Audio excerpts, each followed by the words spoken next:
All right, we are live. Good evening, everyone, and welcome to the Metaphysical Bible Hangout. This is the Thursday night Bible study for Up Church and for the online community of RevSherry.com. And I'm Reverend Sherry James. I'm the Senior Minister of Up Church. I'm actually in our church offices. The background is like so bright and white. I feel like I need like a splash of color or something to just spice it up. But I'm excited to be here. We have 3 classes before the Christmas break, and we're doing a quick 3-parter on gratitude. And we're going to be working from a book that we're using as part of a series for Up Church called Think and Grow Rich, which is a book by Pam Grout. I cannot recommend this book enough. It is phenomenal. I strongly recommend it. It's just great. It's really, really great. She is an absolute hoot to read. Is that a word? I guess so. But anyway, she's very likable and enjoyable, and I know that you will love the book. So I definitely encourage you to get a copy of it. I put the link in the. I'll put it in the. If you're watching this after what's today, Thursday, I'll put the link in the section below.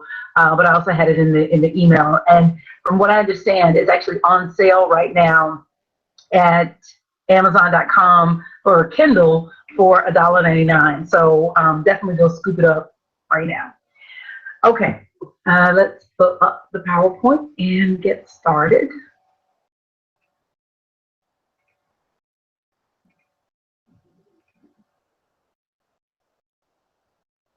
Okay, so the question on tonight is, do you know the single most important thing you can do to change your life? And this series is called Think and Grow Rich, and today we're talking about getting on the gratitude frequency. Getting on the gratitude frequency. And so our outline is straight ahead. We've got some announcements, opening prayer, why gratitude matters, and then we're just going to go chapter by chapter. Frequency, static, change your frequency, change the world. And then I'm going to share with you what we're doing at church, which is the 21-day gratitude challenge. And I hope that you will join this challenge with us. And then Q&A. And of course, you can ask questions throughout. And so I encourage that. The Bible Hangout is every week.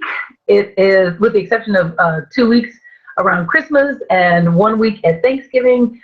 We pretty much get together every Thursday night, and it's really because I just believe in this teaching. It has made such a difference in my own life.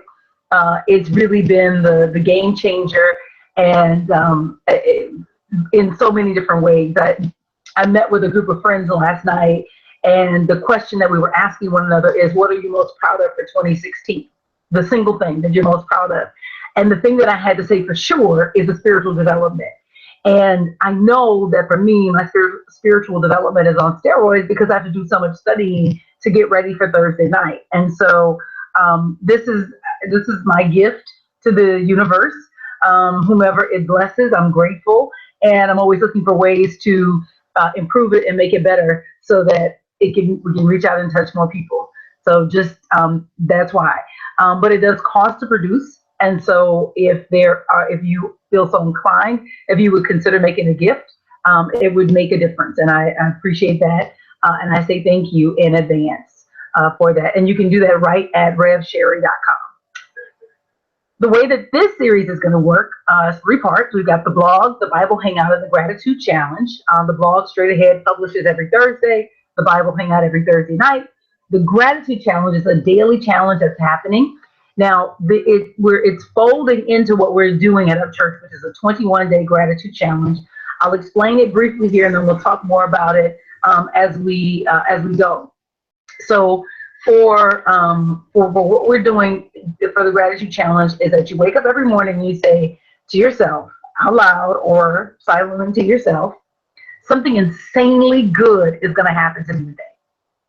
Something insanely good is going to happen to me. Very, very simple. Step 2 is that it's just to affirm and believe that miracles and blessings can happen to you. And then number 3, and this is the active part where you got to kind of put it out there, is to name 3 unique things that you are grateful for. And I'm asking if you will post it on the gratitude wall on Upchurch's site, which is upchurch.org/gratitude. Upchurch.org/gratitude. And what I mean by unique is that you can't repeat yourself. So like if you're grateful for your mama today, you can't be grateful for your mama tomorrow. I'm not saying you're not grateful, but that can't be what you write on the wall. You got to come up with 3 different things that you are grateful for. Because again, what you're doing is you're stretching. And we're going to talk about this and why gratitude matters. But part of why you're doing it is because your life reflects your present level of gratitude. And so if you want to get out of where you are, you got to push beyond the boundary. So I'm not telling you you're not grateful for your mama 2 days in a row. I'm just saying that you're not saying it on the wall. Okay, here we go.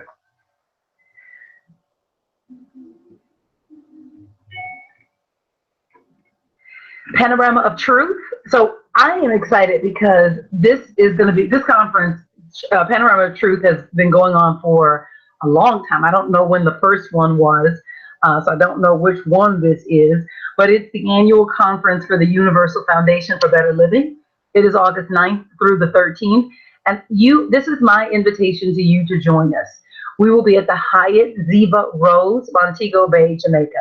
Now, what I would really like to do is I would really like to have 10 people from the Bible Hangout go to, unaffiliated with UFBL, go to Montego Bay, to the Panorama of Truth. So we got a lot of folks that are like UFBL folk. I expect y'all to be there. But I really would love to have 10 people unaffiliated with UFBL who decide they're going to go to Panorama of Truth. And I already got one. My sister from Santa Rosa, California, who is coming with us to Montego Bay. And so that means I got 9 more people to convince to come hang out with us in sunny Jamaica. So I just encourage you. It is a lot of fun. You won't be disappointed. It is an incredible conference. And I would love to have you there. And so I hope that you will decide to be there with us. Okay, there we go. Got a little bit of background noise somewhere. I don't know where that is. Reverend Barbara, I just muted you just a little bit. I think that might have been it, but I'm not really sure. So,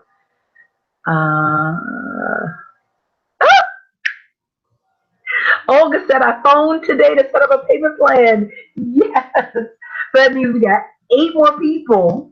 Listen, we'll take everybody, but we got 8 more people that I'm saying, come on, let's go to Jamaica. Oh, okay. Hey, Andrea. She said, this is Andrea. Yeah, I made my payment yesterday. Yes. So that's my goal. 10 people unaffiliated with UFBL that go to Panorama of Truth. It really, nothing I tell you will oversell it. I can't. Because the Panorama of Truth really is a transformational experience. The speakers are out of this world, but this resort is amazing. This resort is absolutely gorgeous. It kind of doesn't matter what room you get. I mean, you could go even if you have the resort view or the ocean view, or even I don't think they have ocean front, but the resort view or the ocean view, it don't really matter. They're all awesome. Like really, they're all awesome. So just decide to go. And so I look forward to seeing you guys there. I will be there. Jordan will be there. And I look forward to having fun with you in Montego Bay, Jamaica. The scripture for this short 3-part series is, in everything give thanks, for this is the will of God in Christ Jesus concerning you. In everything give thanks, for this is the will of God in Christ Jesus concerning you. And this comes from 1 Thessalonians 5 and 8. This is the letter from Paul, 1 Thessalonians 5 and 18, excuse me. And let's just take a moment to just relax, to simply be in this moment and know that everything is all right. That whatever uncertainty we feel, whatever discomfort we feel, whatever it is that is not exactly as we want it to be, that everything is already all right. And we just give thanks and praise to a spirit that is everywhere, evenly present. The only power and presence there is this beautiful spirit of absolute good that breathes itself as us. We give thanks and praise for our divine heritage. We give thanks and praise for the opportunity to study together about who we are spiritually. And we give thanks and praise for a deeper understanding of our divinity. Let us stand up now as the spiritual giants that we are and walk amongst the peoples of the earth, letting others know how beautiful and wonderful they are. Thank you, God, for using us to be a beacon of light for all of humanity. In the name and through the power that is in the name of Christ Jesus, I affirm that this is so, and so it is, and amen. Why gratitude matters. Why gratitude matters. So we're going to see this slide every week, and it's going to be a different thing about why gratitude matters. So the thing that I want to focus on this week is that gratitude expressed changes your vibration, lifting you into a higher realm of consciousness. Gratitude expressed changes your vibration, lifting you into a higher realm of consciousness. What do I mean? What I mean is that we're all operating at a certain frequency. And when we express gratitude, we are tapping into the good in the universe. We're reaching out and touching it in a very tangible way. It's intangible, but in a very real way. And by putting our attention on it, we change our experience. Let me see if I can say that differently.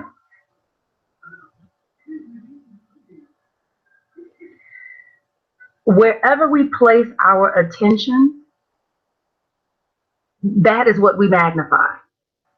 If we place our attention on what is going wrong, then that's what magnifies. If we place our attention on what's going right, then that's what magnifies. Our attention is like a multiplier. So when we're expressing gratitude, we're linking to the best of whatever the experience is, even if it's not a great experience, even if it is a quote unquote bad experience. I mean, we know that value is arbitrary and nothing is good until we say it so, and nothing is bad until we say it is so. But whenever we are expressing gratitude for whatever the situation is, we are linking to the best of whatever that situation is, and we're magnifying the good that is a part of that situation, because our attention is a multiplier. And if we will keep our attention on the good, that which is not like it will fall away, because it has nothing to enliven it. It has nothing to empower it. It has nothing to keep it going. Things do not live in and of themselves. Things live because we give attention to them. And so by becoming intentional about what we give our attention to, we change the experience. We change the vibration. And so this is why gratitude matters. This is why this series is such a powerful and important experience for all of us. Because what we're looking to do, or at least what I'm looking to do, and I think you feel the same way because we're all kind of vibrating together as a community, is to expand. I want the best of what life has to offer. I don't want the dregs of what life has to offer. I'm not looking to drag myself through life. I want to move in an elevated way, not just spiritually, but also in the physical realm, right? Because this is the body that I'm moving through the universe in. I'm not interested in moving through the lesser parts of the world. And I'm saying lesser, probably wasn't a good way to say that, but I want the best of what life has to offer. What brings the best of what life has to offer is gratitude expressed. What brings the best of what life has to offer is gratitude expressed. And there's probably somebody who says, yeah, but what if you got to get up and do something? You can't just express gratitude. Here's what I'm saying. What you focus on determines what you do. What you focus on determines what you notice. What you focus on determines what you say. So focusing on the best that is available in your experience changes the course of action that you take. I'm not at all telling you there's not something physical for you to do, but please understand that the types of things that you could do, there's an infinite number of things that could be done. And what you want to do is the right thing, the divine right thing that brings the divine right outcome. And that only comes about through gratitude.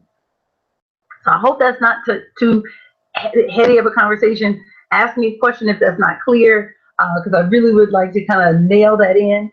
Um,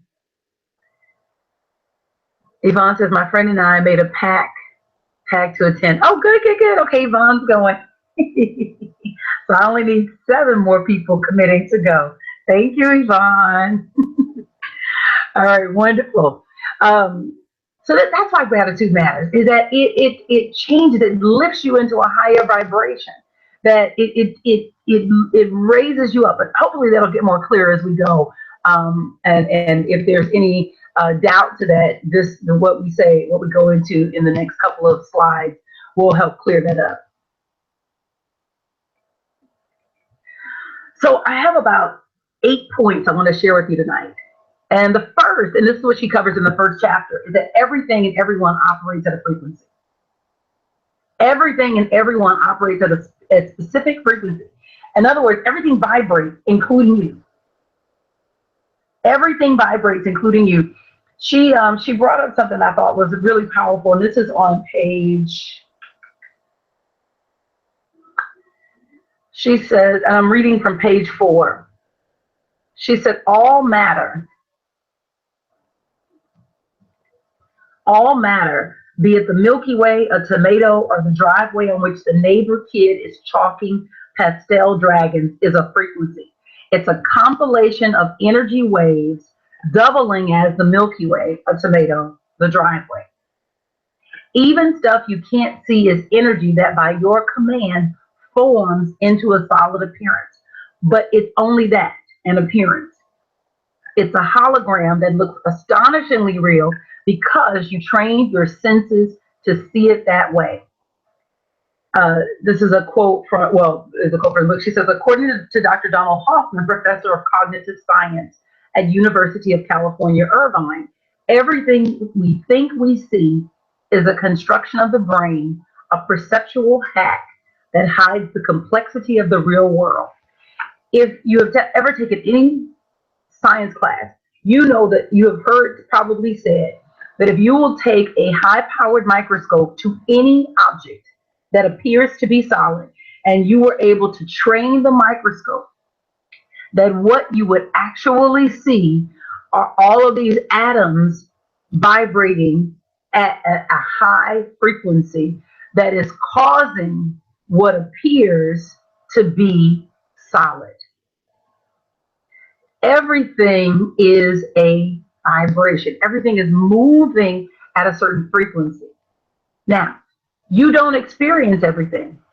What you experience are the things that are vibrating at the same level that you are vibrating at. How do I say this? There are things in your universe right now that if you would begin to express gratitude and raise your vibration, nothing would have to change, but your experience would change. And all of a sudden, the things that are there for you to experience would now be your experience simply because you started to express that gratitude. That's powerful. That's absolutely powerful. Andrea says everything is pure energy. Yes, everything is absolute pure energy. And it's the only difference is the rate of vibration. And what you experience simply has to do with your rate of vibration. Change your rate of vibration. It's that simple. It's that simple. We assign all of these exterior and external things to why we experience what we experience, never remembering that it is the consciousness or the vibration at which we operate that determines the experience. Experiences do not compel themselves upon you. You invite them in based on your level of vibration. You might have to sit with that because things may be happening in your world that make you feel like, how so? This couldn't be so. I wouldn't invite this in, right? These aren't the thoughts that I'm thinking, right? But the vibration never lies. And the thing is, your consciousness, it may not bring you what you want, but it will never fail to bring you what you think mostly about. It may not bring you what you want, but it will never fail to bring you what dominates your attention. And so this is why gratitude is so important, because what you're doing, you're taking your mind back. You're taking your mind back. When you take your mind back, you take your power back. Constance says, your statement is truly powerful. Ready to prove this in my life? Yes. Andrew says, yes, me too, Constance. Yes. It is to get grateful is the single most important and powerful thing that you can do. And it feels counterintuitive. I shared this on Sunday, and it was a little raw because I was like, okay, this is not being this transparent, but whatever. I signed up for telling the truth. So I said that I had to get to a place where I had to be grateful for being single, because there was this part of me that wanted to be in a relationship, but I was afraid to be grateful for being single because I thought that the gratitude for being single is what would keep me single, and that's not how it works. That's not how it works. The spirit is intelligent, right? So if you latch on to whatever is good in your experience right now, it will expand you beyond where you are. It doesn't keep you locked. Gratitude is like taking a bat to the bubble that we live in and cracking it wide open so that more good like that which we are thankful for can come in. That's the power. That's huge power. Absolutely incredible, huge power. And it's in our hands. Unless we give it to somebody. Unless we give it to somebody. If we give it to somebody,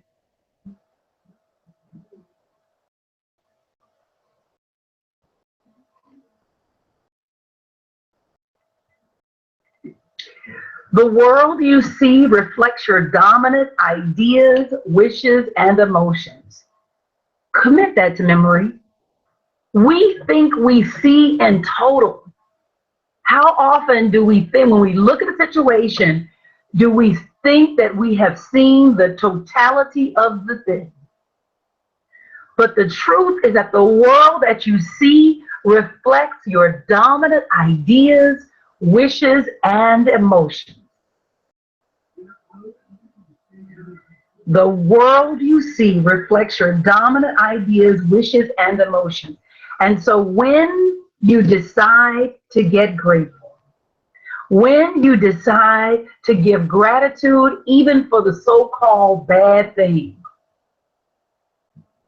you open the door for miracles. You open the door for blessings. You crack it wide open. You crack it wide open. So if you say, I'm grateful for, let's say you are working with a housing situation. I'm grateful for my house. I'm grateful to be in this experience where I am, this issue is going on with my house. Let's say, I'm just making this up. I'm grateful to be in this experience. It doesn't keep you in the experience. It finds meaning the universe, finds what is good in that experience and magnifies that.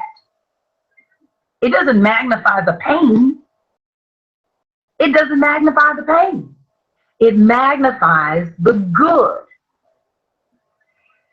We're coming through this season of Christmas. And one of the things that you'll find in a lot of metaphysical churches is that there'll be a lot of talk about giving birth to the Christ child. And we always talk about Mary, the mother of Jesus. that what she represents is the soul that magnifies God in the temple daily. Gratitude is how you magnify God in the temple daily. Gratitude is the way that you magnify God in the temple daily. Gratitude conditions you to give birth to the Christ, which is the best of you, the best of who you are. And the Christ is the divine light, the divine spark at the center of your being. Gratitude releases the light. Gratitude opens the gateway for the light to shine through you into expression, taking on physical form that matches the level of vibration. Power. You have power inside of you, and gratitude is the way that you get it out. Every invention that you are impressed by, I don't care what it is, you have something that is equal or better. Whatever it is that you think is the greatest thing since sliced bread, you have something in you that is equal or better. And gratitude is the way of it coming out of you into expression.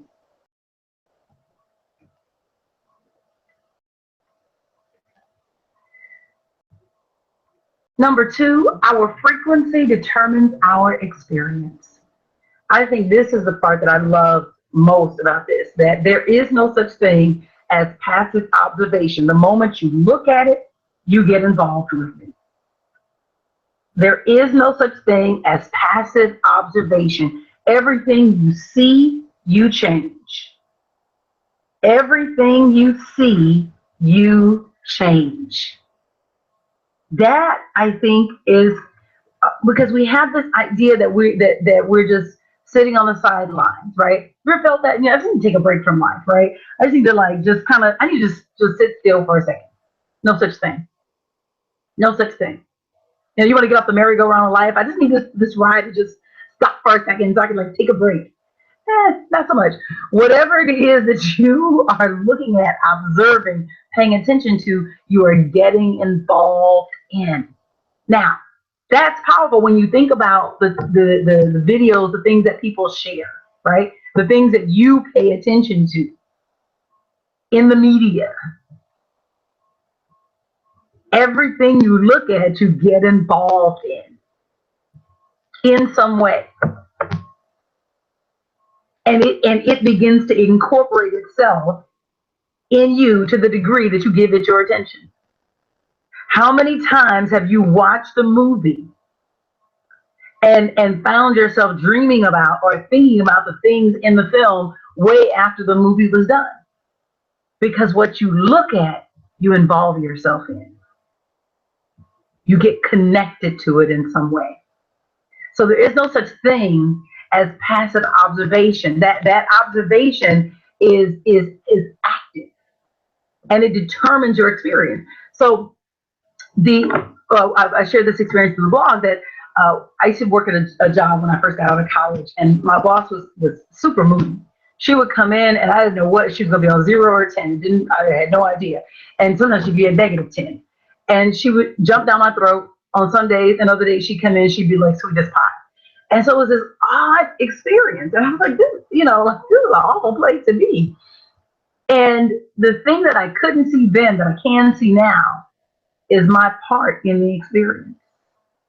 If you had asked me, I would have laid the responsibility for the atmosphere in the office entirely at her feet. Because I didn't come into work grumpy. I didn't come into work angry. I didn't come into work nasty. I didn't come into work mad at life. If you see it, we used to say this in teacher training, you spot it, you got it. If you spot it, you got it. If you see it, it's incorporating itself into you. Now, the thing is that you don't notice everything. You don't. No one does. You don't know. In your environment right now, in my environment right now, there are things that are happening that we're not cognizant of. So the question you have to start to ask yourself is, what controls what I notice? Well, It's what I think. Pam had in the book, she gives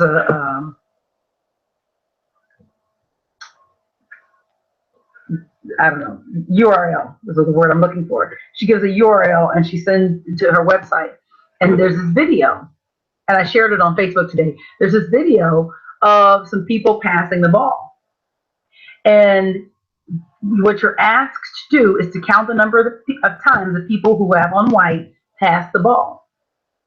And then when it finishes, what they ask is how many times did they pass the ball, and you answer correctly. And then the next question they ask is, did you see the gorilla that walked through the screen? 50% of the people did not see the gorilla. 50% of people didn't see the gorilla. There are things in our life, world, and affairs that we simply do not see right now. And what controls what we see is what we're paying attention to. But what we're paying attention to is controlled by what we think.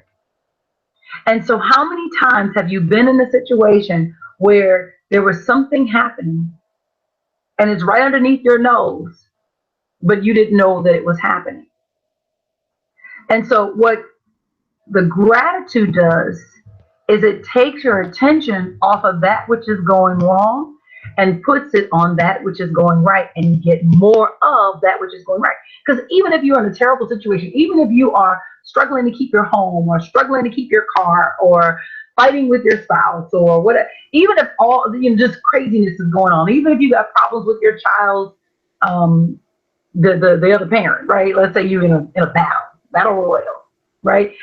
Even in that experience, there is something going right. Gratitude takes your attention off of the unpleasantness and begins to open you up to what is going right about that particular situation. And what you find, right, because we're self-healing, what you find is that when you take your attention off of the problem and you begin to focus on what is going right, the problem begins to resolve itself. Doesn't mean that there's anything for you to do, but the solution that's already present becomes available to you. It's already there for you, but you can't see it. And your gratitude opens the door for you to see it. It changes the lens through which you look at life. A Nine-Nin poet and author says, we don't see the world as it is, we see the world as we are. That when we're looking at things, we're never just looking at things.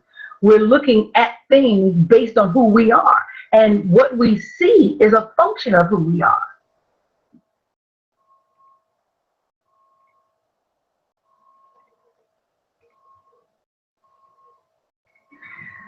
Number 3, we can change our frequency. Nothing is fixed or static. Sometimes we have the idea that our personalities or the way that we are about a particular thing is just the way that we are. But we're never stuck. Sometimes we have learned patterns of response. This especially happens in relationships where your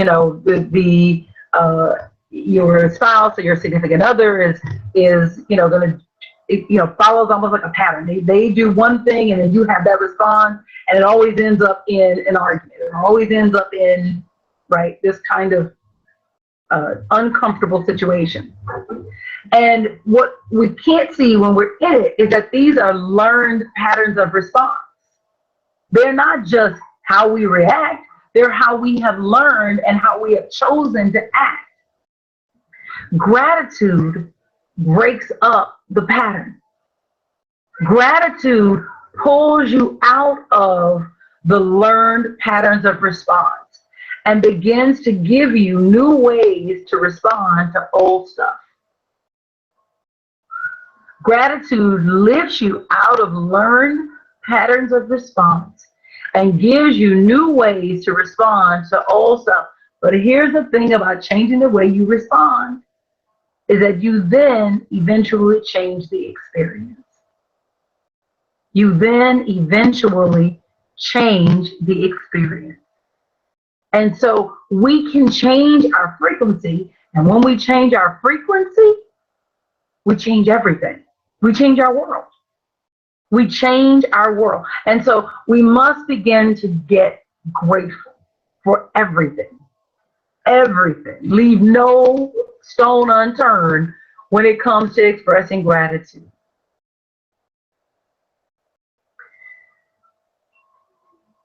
Number 4, gratitude shifts our frequency. Gratitude is the key to discarding learned patterns of response. And I love this. She said, life works better when you're grateful.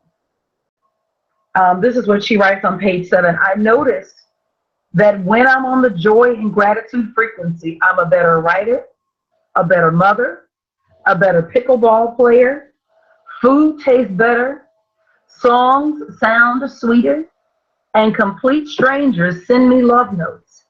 If you want to be a crazy, strong electromagnet for love, be playful, be astonished, be grateful. Only then can the universe and its divine explosion of possibilities get serious with you. Life works better when you're grateful. An attitude of gratitude maintained over time will shift your inner state in miraculous ways.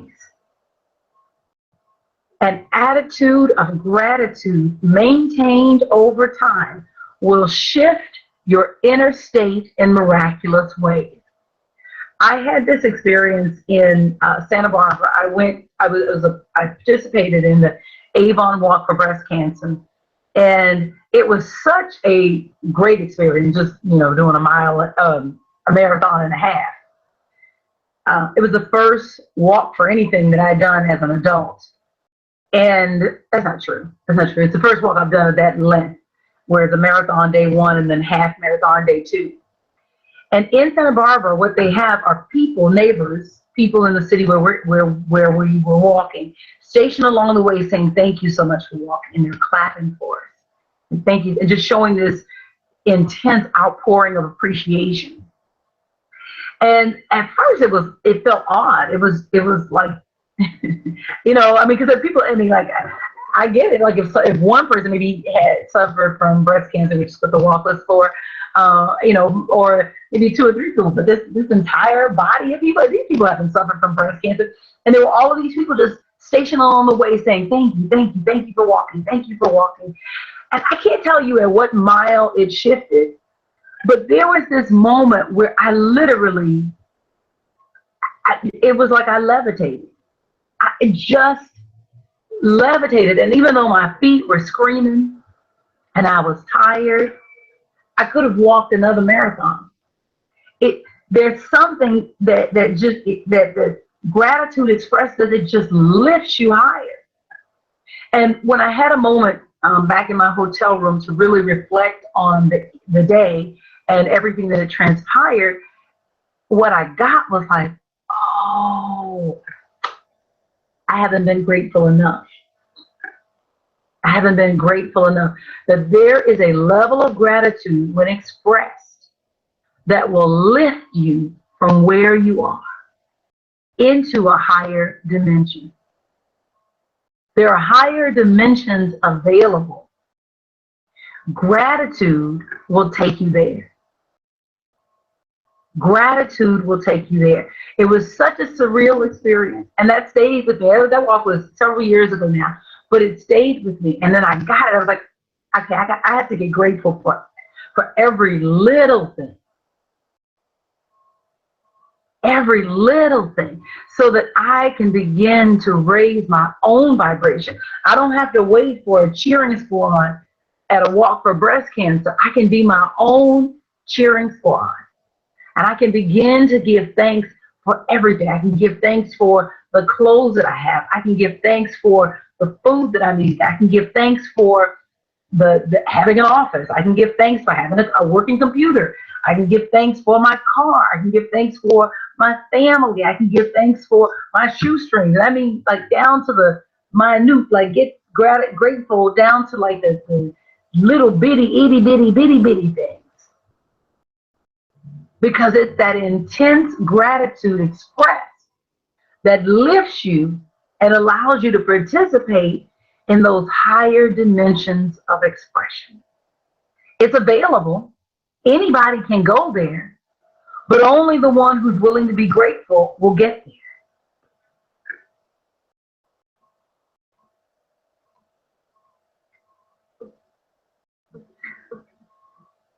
Here's the problem with a low or a negative frequency. She writes at, I forgot what page it's on now, page 9. The problem has never been reluctance on the part of the universe. The problem is an inability to see the beautiful, loving truth it continually offers. If you look at how the spirit expresses, right? Everywhere that the spirit expresses unimpeded, it expresses lavishly, abundantly, above all that you could ever need, right? It's exceedingly abundant. Even in a modest neighborhood, you would be hard pressed to give an accurate account of the number of leaves on one tree in that neighborhood. I'm not talking about a place where they've got cash, cold hard cash to like build out some lawns, you know, they import trees in, right? I'm talking about just go to any modest neighborhood, right? Middle income, lower middle income neighborhood. Even in a modest neighborhood, you'd be hard pressed to count the number of leaves on one tree, let alone all the trees in the neighborhood. Even in an area where the people have like little patches of grass as opposed to, you know, big expansive yards, you would be hard pressed to talk about the number or to accurately count the number of blades of grass in 1 yard. Everything that the spirit does, it's lavish, abundant. The number of stars that you can see, forget the ones you can't see, that the light hasn't come, they've traveled this far yet, right? At the speed of light, the light hasn't traveled this far. So forget the ones you can't see. These are just the stars that you can see. Everything is lavishly abundant. The depths of the ocean, lavishly abundant. That whenever they talk about species of animals or plants or really anything, they always have to say known because they have to leave the door open for discoveries yet unmade. So when they talk about the number of species of bees, right, because it's like 23,000 different species, not 23,000 bees, but 23,000 different species of bees. Everything that the spirit does is lavishly abundant. And so because the spirit is unchanging, you've got to ask the question, what's the chink in the chain if the spirit is not flowing through me in that same level of lavish abundance? That's the question you have to ask. Everything that the spirit does is lavishly abundant. And if the lavish abundance is not flowing through me, what's gunking up the pipes? It's not on the part of spirit, because everywhere the spirit gets to express unimpeded, it flows with great abandon. And so the question is that I must have a part in the flow of spirit through me. And the part that I'm playing on this vibration of lack and limitation is gunking up the pipes that would allow the light that's already present to flow through me. And that's the problem with a low or negative frequency. Because sometimes what people will say is that you know what, Reverend Cherry, you know, you need to be realistic. And really what they want to say is, well, you know, we need to take a moment to be negative. That's really what people are saying. They're not saying I want to be realistic. What they're saying is I want to be negative. Because if you're being realistic, you're being grateful. Because what's real is this lavish abundance that the spirit automatically expresses when unimpeded. Now, here's where it really got real. I have some things that are happening in my life that really have my attention, some personal things that have my attention.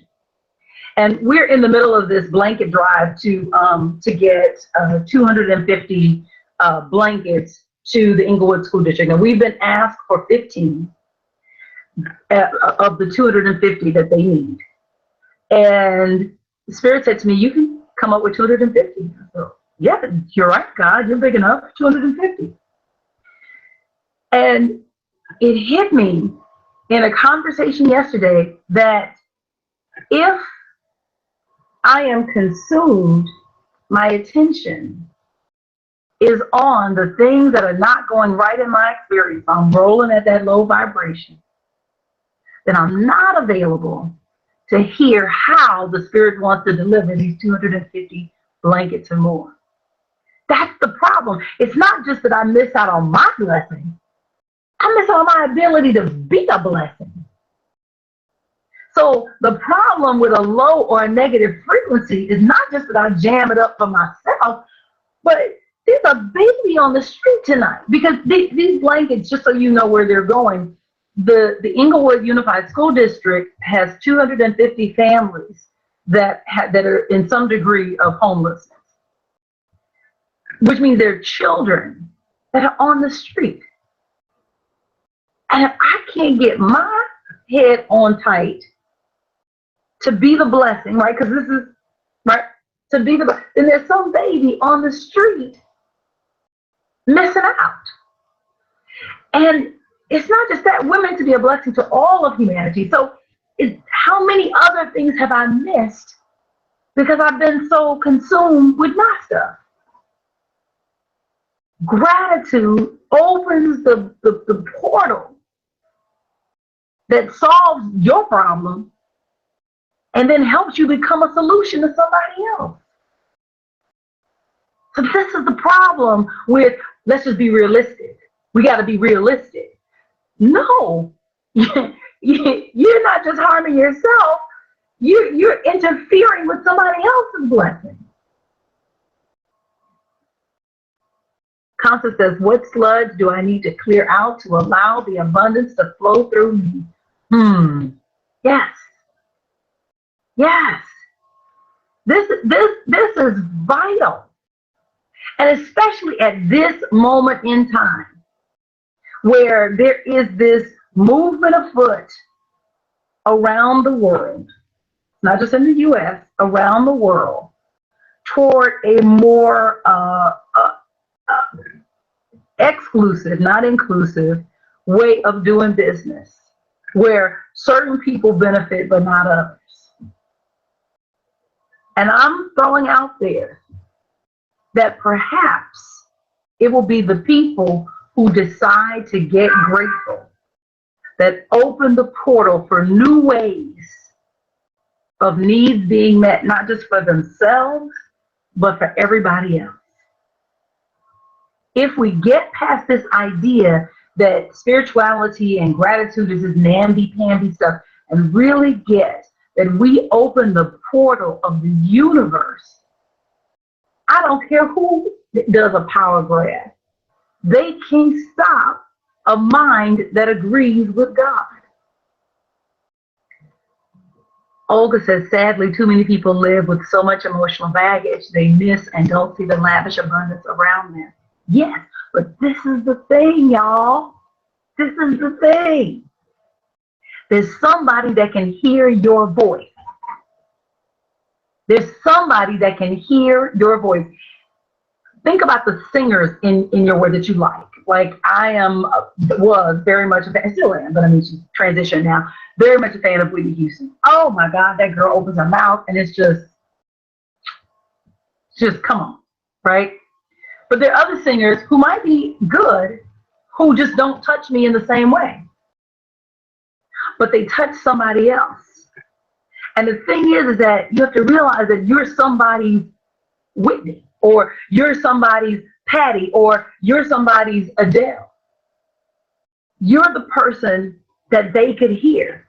And the question is, can you get your head together, Sherry, so that the people that are meant to hear the way you bring it will wake up. Oh, we got work to do. Isn't that a Vanessa Williams song? Got work to do. I think it was Aretha first. Work, baby. Number 6.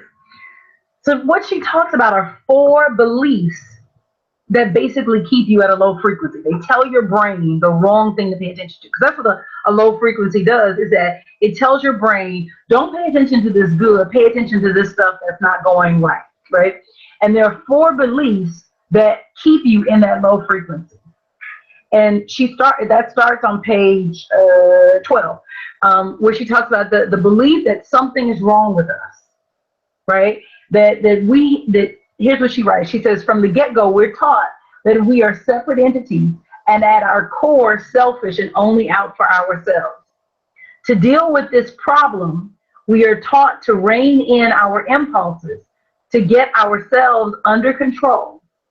Our main job, and indeed job is a fitting description of our journey through life, is to seek out problems, compose plans to eliminate them, and use willpower to stay in line. The message that we must be coerced into doing the right thing is everywhere. And even worse is how cruelly we reprimand ourselves, seduced by our own negative mantras. I'm a failure. I'm bad. How could you? We say to ourselves anytime we eat something we shouldn't, anytime we score less than perfect 10s on job evaluations, anytime we have a bad hair day.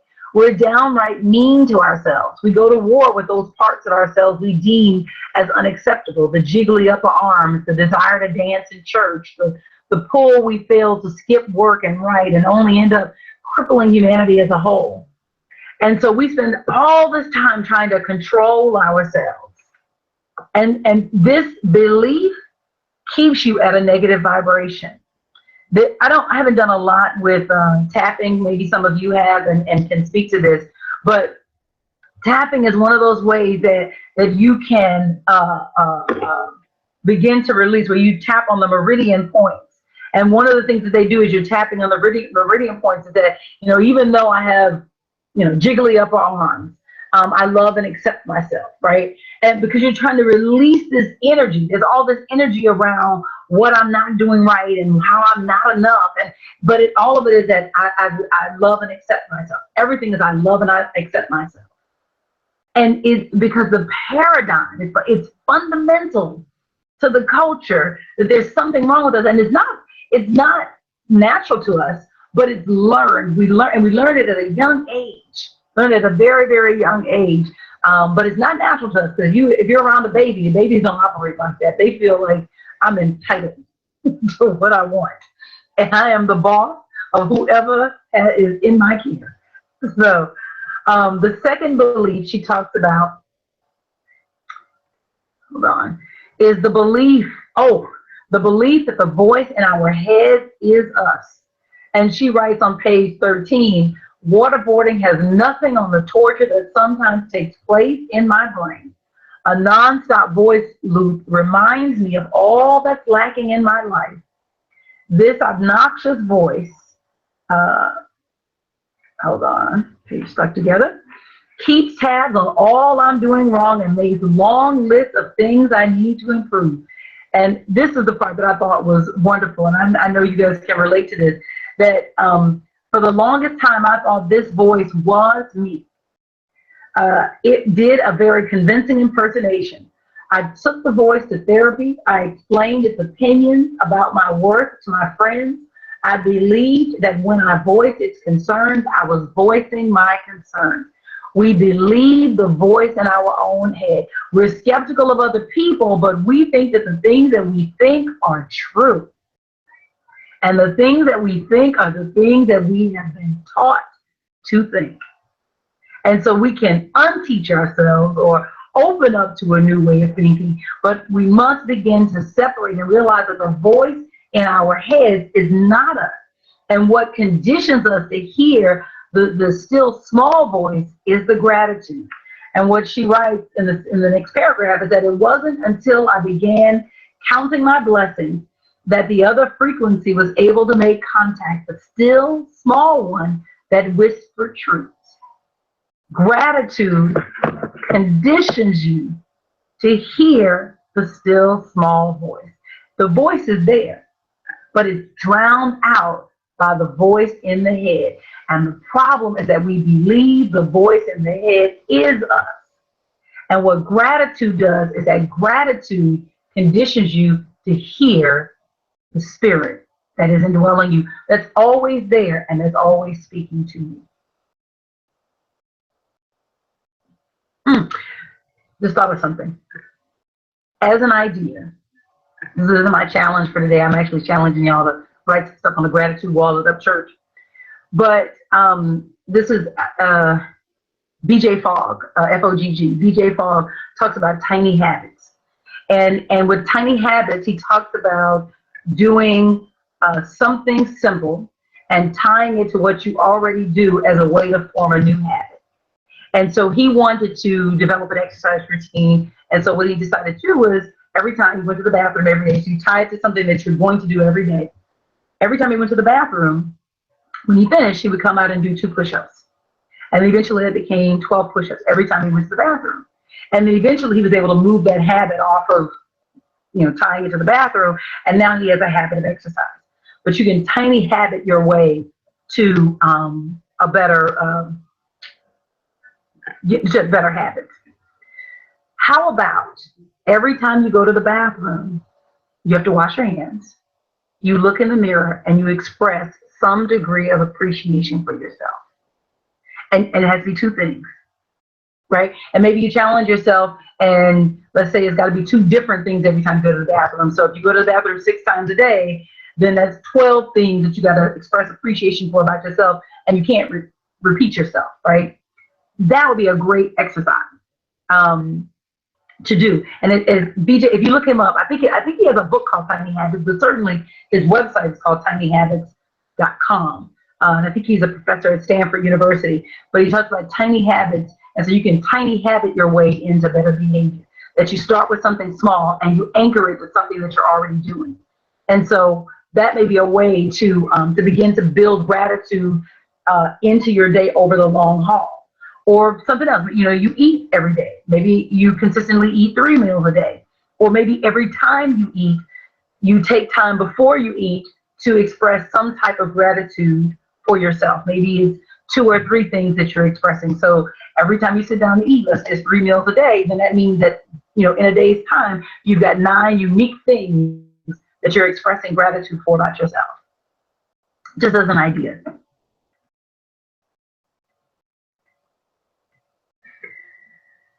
The third belief is that life is fair for others, but not us. And so this is the one that leads us around by the nose. Anytime we look at a situation and feel that it should be other than it is, the malevolent puppeteer is in our brain. In our brain, erects a wall of static. And so there's this sense that life is not fair, and then why is this happening to me? And it keeps you paying attention to the wrong thing. There is always something going right. And if you will give your attention to it, you will start to notice more things that are going right. And then finally, the belief that how you see it is the way it actually is. And she says this, and I think it's powerful, is that the minute you judge something, you miss everything from that point on. And what in New Thought we say is that what you call a thing, so it becomes to you. Experiences in and of themselves have no meaning. The moment that you name it, you then determine what it will be for you. And so if you go into a situation, you say, you know what, this is a bad party, then that's what it becomes for you. If you say, you know what, I'm going to remain open to this being a really good party, then that's what it becomes for you. Whatever you call it, you have naming power, and whatever you call it, it becomes your experience. Alita says, I exercise for 2 minutes, drinking 8 ounces of water. That's a good habit. I like that. Andrea says, I love that. Every time I go to the bathroom and wash my hands, I look in the mirror and show gratitude for some aspect of myself. I'm going to try it. Yes. Oh, Alita, go ahead. She said my water goal is 91 ounces. That's impressive. I said, what's a gallon? A gallon is 64 ounces. Okay, that's my goal. That's what I do. Um,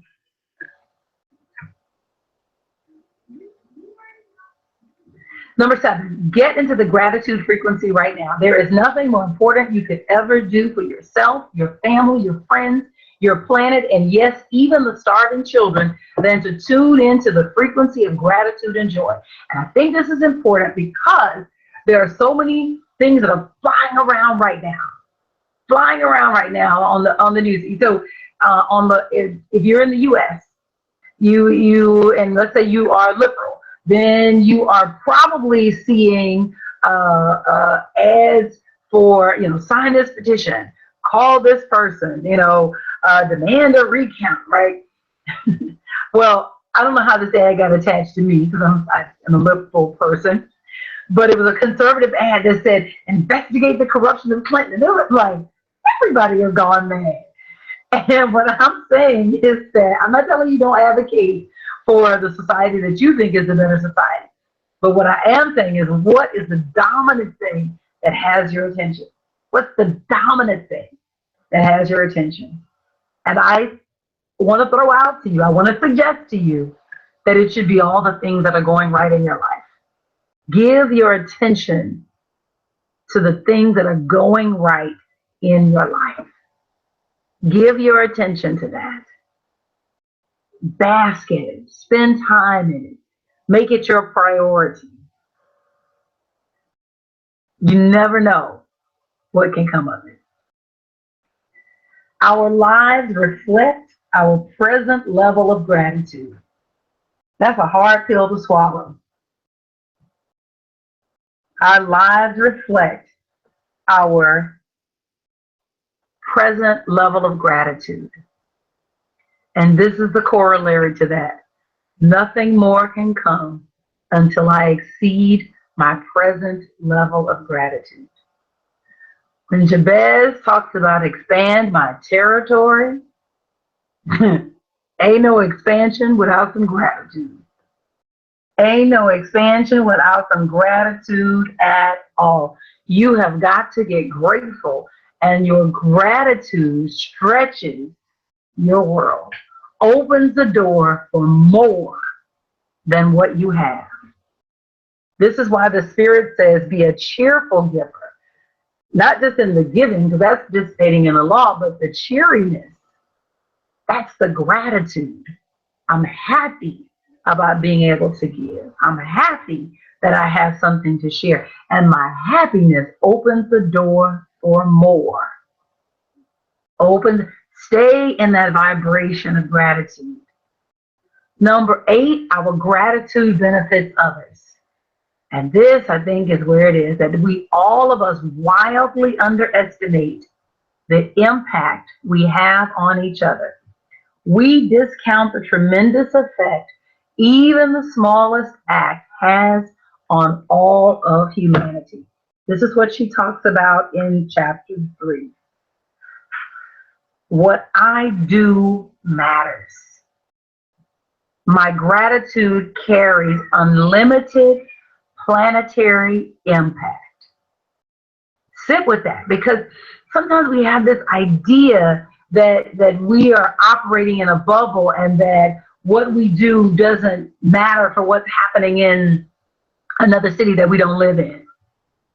And there have been scientific experiments, and she talks about a few of them in chapter 3, where the things have an instantaneous effect. She writes on page 18, in August 2015, the scientific journal Nature published a socks-knocking study proving that things over here, say our thoughts, influence things over there. It's one of quantum theory's fundamental claims that objects separated by great distance instantaneously affect each other's behavior. The fact that 2 entangled electrons in diamond crystals separated by nearly a mile changed spins simultaneously was kind of a big blow to old school physics. There is no such thing as an isolated incident. There is no such thing as an isolated incident. Everything impacts everything else. When you wake up to the high frequency, when you express gratitude and lift yourself out of where you are into the higher dimension, it impacts everything else. What you do matters. Your gratitude has planetary impact. Your gratitude has planetary impact, and your a willingness to be grateful impacts your impact. That's not a tongue twister. Your gratitude, your willingness to be grateful impacts your impact. Constance says, I'm well on my way. Part of my morning ritual, Rich Jewel, is to write just for today and then 5 things I'm grateful for. And then I write 10 positive aspects of Vail that I love to keep me focused on throughout the day to ensure that what I see and to ensure that is what I see and receive. Yes, we have to be intentional in setting the vibration. That gratitude, woo. And listen, the little bit of light that I've been able to let out, I'm happy about. So I don't want the rest of it breaking out into expression because I feel like I'm a force of nature right now. So help me when it really gets going. Come on, that's it. Yes, yes, yes, yes, yes, yes, yes, yes, yes. Alita says I need to try that. Yes, yes, yes, yes, yes, yes. We're all are forces of nature. We really are. We really are. And it's the gratitude that lets it out. It's the gratitude that releases it into expression. Let's just do it. Let's just do it. So here's the challenge. This is the 21-day challenge that we're doing at Up Church. So what you want to do is, number one, you want to, when you wake up in the morning, the first thing you want to say is something insanely great is going to happen in your day. Or insanely amazing, or whatever, however you want to do it, but it is extreme expectation of good, right? Something insanely good is going to happen in your day. Number two, come to believe that miracles and blessings can happen for you. Be open to it, that miracles and blessings can happen to you. And then number three, I want you to go to upchurch.org/gratitude and post those 3 things on the gratitude wall. Upchurch.org, and if you just scroll down, because the list is getting long, which is really cool. Even just reading the different gratitudes is like lifting my spirit as I read the things that people are grateful for. And it's like giving me some things to be grateful for that I hadn't thought about. So the third thing is go to upchurch.org/gratitude and post the 3 things that you're grateful for. So that's the challenge. If you're willing to take it, I promise you, things will be different in 21 days. All right, y'all, time to do something. Are you getting it that gratitude is the key to lasting transformation? Take the 21-day challenge with Up Church and then post your gratitude at upchurch.org. And then leave me a comment on this YouTube video for this lesson. What's one thing you're going to be grateful for now that you know how much it matters? What's one thing you're going to be grateful for now that you know how much it matters? Questions?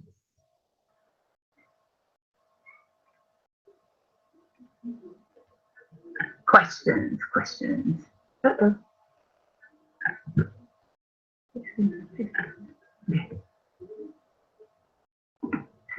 Constance says, force of nature, a force for good. Love you to life. Thank you. Andrew says, Rev, you put your foot into this lesson. I appreciate that. Thank you for that. Thank you, thank you, thank you. So next week, what we're going to do, thank you, Andrea. She's an awesome class, Rev. Thank you, thank you.